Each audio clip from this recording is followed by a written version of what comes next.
Vamos en vivo con José Luis Pérez Guadalupe, ex ministro del Interior, ex jefe del INPE, para conversar sobre el escándalo que se ha desatado en torno al manejo de evidencias comprometedoras para el Escuadrón Verde en la discoteca Tomás Restobar, un operativo que terminó con la muerte de 13 personas. Era justo exigir que se haga una investigación diligente para determinar si se actuó de manera correcta o no en la intervención. Lo que supimos de primera mano de parte del propio oficial a cargo de la operación es que la puerta había quedado abierta.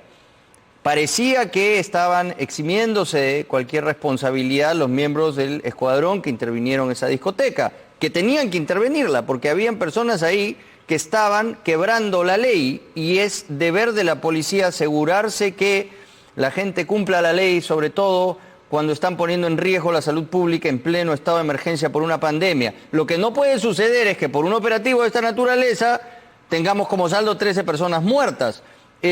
Para entender un poco más a fondo qué es lo que pasó y qué responsabilidades hay sobre todo, porque el ministro ha dado una versión que no se ajusta a la verdad, algo que es una vergüenza, por cierto, y por la que va a tener que responder, hemos invitado esta mañana a José Luis Pérez Guadalupe. ¿Cómo está usted? Gracias por estar en el programa. Muchas gracias por la invitación, Augusto. Gracias por estar en tu programa. Sus impresiones de todo lo que está sucediendo.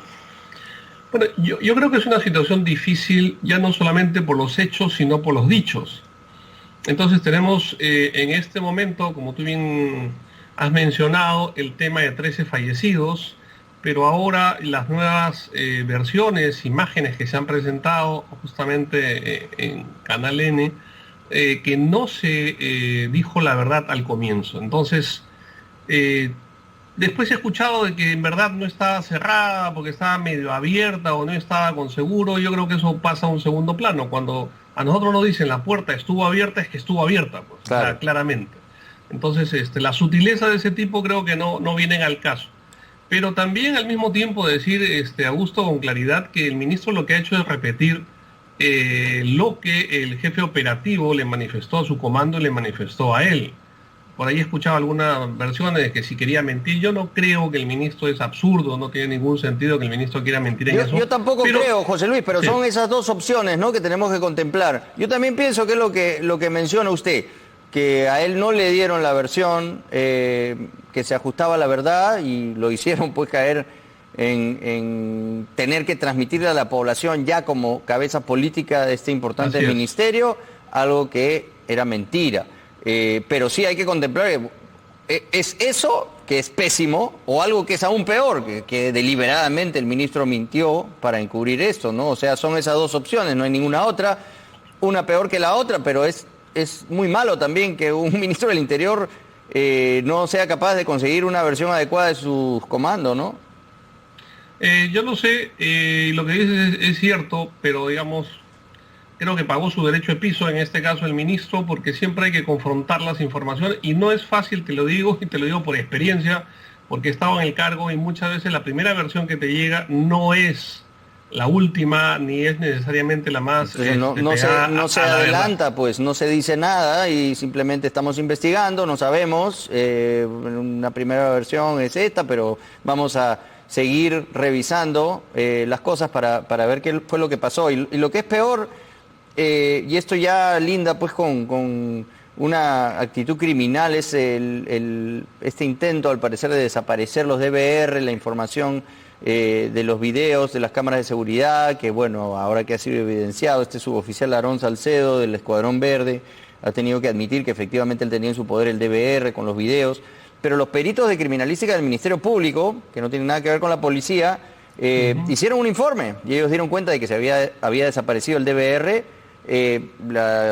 Dirincri nunca le entregó al Ministerio Público y a sus peritos el material de estos DVR, como si quisieran encubrir lo que había sucedido. Y claro, como los peritos tecnológicos del Ministerio Público pueden conseguir de todas maneras información, algunos videos, ¿no?, de las cámaras, en fin, pudimos dar con este material, pero de no ser así, seguramente hubieran desaparecido, ¿no?, la evidencia que comprometía a la policía. Entonces esto ya es más grave, ¿no?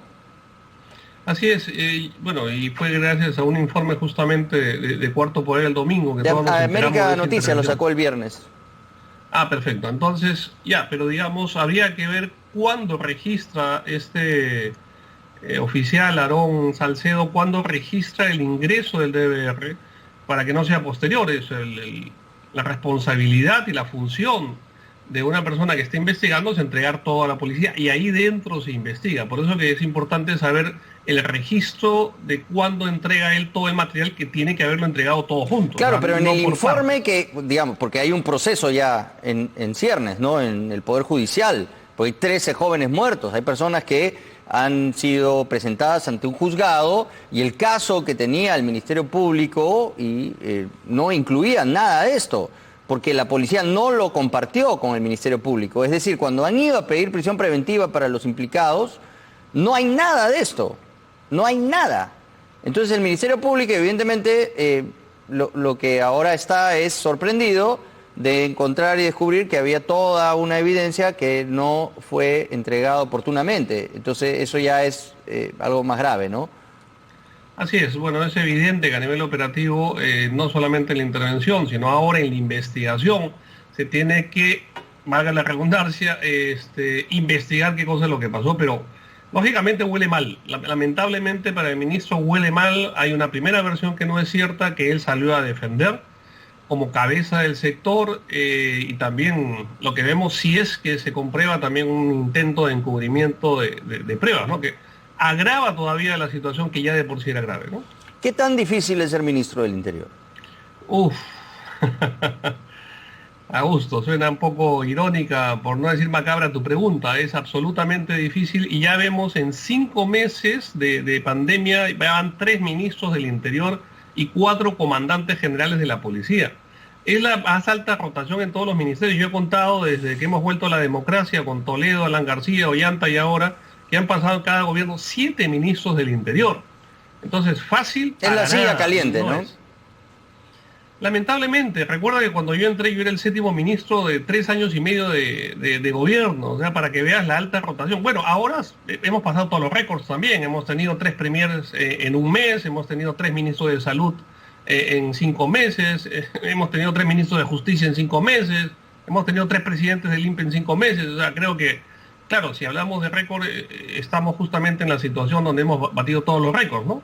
Pero bueno, y parece ser que ¿no? parece ser que este gobierno va a terminar cediendo ante la presión y digamos, desvinculando a este ministro, ¿no? Porque ya se le vienen toda clase de investigaciones en el Congreso y lo que no va a poder hacer el ministro es explicar, ¿no? Por qué ha pasado todo esto en torno a la versión oficial que él mismo hizo suya. Mira, el ministro tiene la responsabilidad política de su sector, eso está clarísimo. No la responsabilidad administrativa ni penal, pero sí la política. Y es lo que yo siempre decía cuando nombraban también a generales en la función, que ahora tiene que asumir una función que no es operativa, como el caso de Gastón Rodríguez, por ejemplo, que lo dije claramente, que era un buen oficial, yo le he conocido, operativo, pero ahora la función de ministro es política. Y tiene que asumir esa responsabilidad política. Y lógicamente, si el Congreso lo llama, tiene que ir, y si lo interpela, tiene que ir. Ahora, llegar a la censura, Augusto, en estas circunstancias, la pregunta es qué cosa ganamos como país. O sea, más rotación todavía va a arreglar esto, la situación de la seguridad o la inseguridad o la situación de nuestros policías.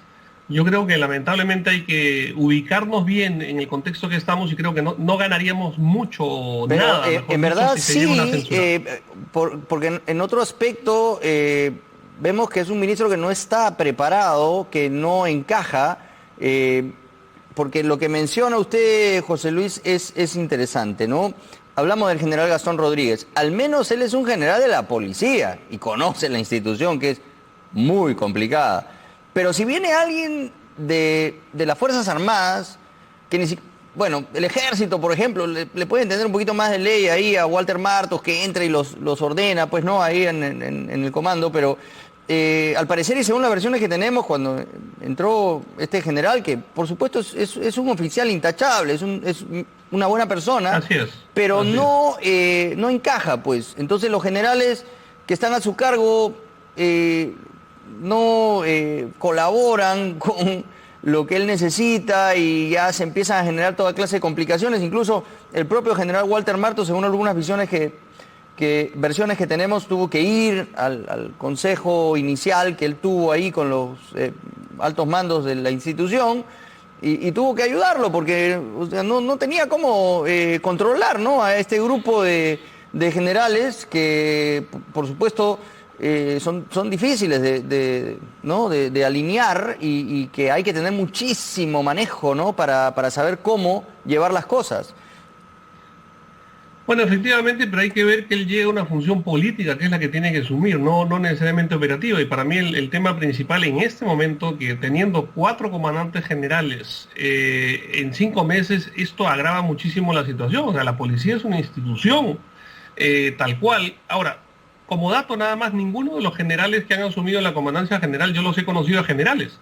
Es decir, yo salí hace 4 años, son generales, entre comillas, jóvenes, y eso también hay que ver si no ha habido un tema de desinstitucionalización. Hemos tenido desinstitucionalización de la policía al comenzar este gobierno con Kuczynski y ahora tenemos al terminar este gobierno con Vizcarra, ¿no? O sea, lamentablemente pasamos haciendo unas funciones políticas que no llevan a lo que todos queremos y deberíamos aspirar, y espero que el próximo gobierno lo pueda lograr, que es institucionalizar la policía. Bueno, creo que todo el Estado en general, pero la policía es lo más urgente.